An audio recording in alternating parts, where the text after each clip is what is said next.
O que é translocação núcleo-citoplasmática? Primeiro, a gente precisa de algumas informações básicas, como o DNA está contido em sua maioria no núcleo, o núcleo ser fixo, ele poder ser encontrado em duas fases, e no núcleo interfásico ter essa constituição, sendo o envoltório nuclear responsável pela integridade do núcleo, o separando do citoplasma e o controle de acesso ao material genético. Assim como toda membrana biológica, ele é formado por proteínas e lipídios, sendo a membrana interna com uma conformação própria, diferente, com proteínas intrínsecas e periféricas, já a externa com proteínas comuns ao retículo endoplasmático rugoso e algumas específicas. Entre as duas, a gente tem um espaço perinuclear, com proteínas solúveis. Aqui pode ser visto, por exemplo, os ribossomos da membrana externa. Ela é considerada, inclusive, uma especialização do retículo endoplasmático rugoso.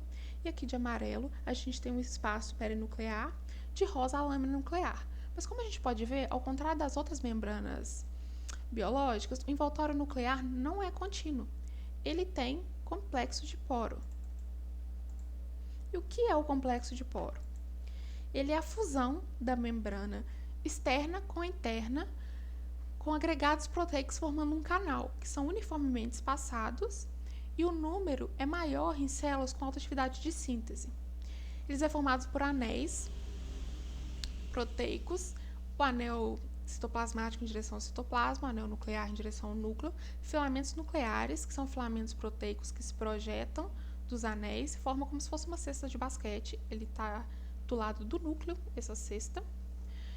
E aqui no meio nós temos um emaranhado de proteínas, mais ou menos 100 proteínas de 30 tipos diferentes, que são chamadas de nucleoporinas, que formam um canal central. As nucleoporinas fazem parte da estrutura dos complexos de poro, como foi visto aqui, e elas também podem ser de outro grupo, que apresentam domínios de aminoácidos felinalina e glicina, e estão envolvidas no transporte entre o núcleo e o citoplasma. E como as moléculas são transportadas? O trânsito pode acontecer de forma passiva ou ativa. Passivo é água, íons e pequenas moléculas.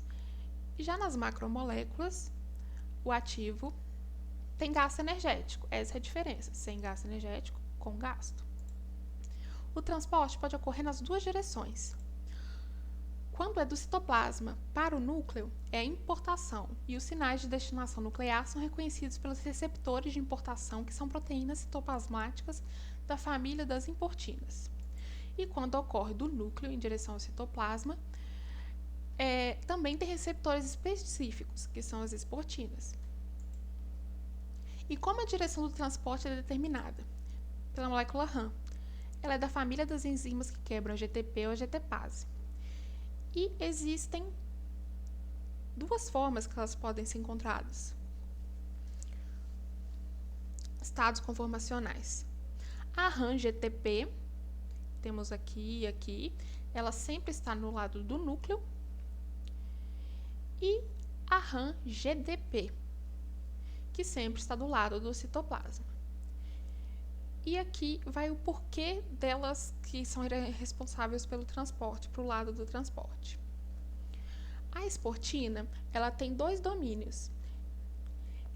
Elas se ligam ao mesmo tempo com a molécula, que está endereçada ao exterior.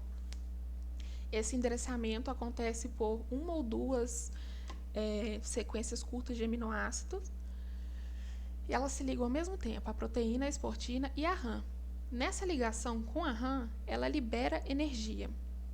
Essa liberação de energia impulsiona esse complexo a passar pelo núcleo do complexo de poro, pelo complexo de poro, como se fosse um trilho, porque o complexo ele interage com as nucleoporinas que estão aqui. E eles são direcionados para fora da célula. Ao chegar do núcleo, perdão. Ao chegar aqui, eles são separados. Então, a esportina fica livre e o RAM GDP fica aqui fora, como sempre. Só que a esportina, como ela está livre, ela retorna ao núcleo e ela pode realizar outros transportes, se a sinalização estiver ativa. Já se encontrar outras proteínas com sinalização para exportação. Agora, já a importação, ela é uma molécula. As moléculas, normalmente, elas são produzidas fora, no citoplasma. Então, quando é necessário a importação, a importina se liga a essa molécula, as duas formam um complexo, esse complexo interage com as nucleoporinas, formando como se fosse um trilho. Nesse trilho, ela chega até o núcleo. Chegando até o núcleo, ela se separa e a nucleoporina, ela se liga à rã GTP. E aí o que ocorre? Essa rã GTP, ela vai em direção ao núcleo e quando chega aqui, ela se separa, formando rã GDP e a importina isolada. Então, a importina fica novamente livre para fazer o transporte de outras moléculas com sinalização para importação. Sendo esse ciclo contínuo. E é isso. Aí fica a pergunta inicial. O que é translocação núcleo-citoplasmática? É esse mecanismo molecular de tráfego entre o núcleo e o citoplasma.